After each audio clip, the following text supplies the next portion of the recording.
এই উম্মত তো এক নেকি দিয়া জান্নাতে যাবে। কয় নেকি দিয়া? একটা নেকি দিয়া জান্নাতে যাবে এই উম্মত। অন্য উম্মতের কথা জানি না আমি, এই উম্মত এক নেকি দিয়া জান্নাতে যাবে। নবীর একটা আদর্শের কারণে জান্নাতে যাবে। সিরত মানি আদর্শ, আর এটা আমরা কদমে কদমে মুহতাজ।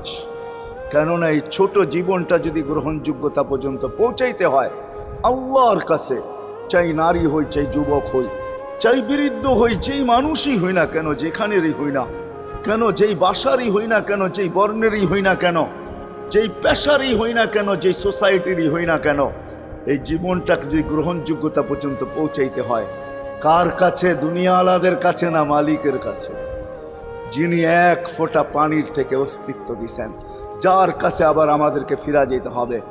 পালানের কোনো সুযোগ নাই। এই জন্যই কোরআন আমাদেরকে বোঝায় আইনাল মাফার। আল্লাহ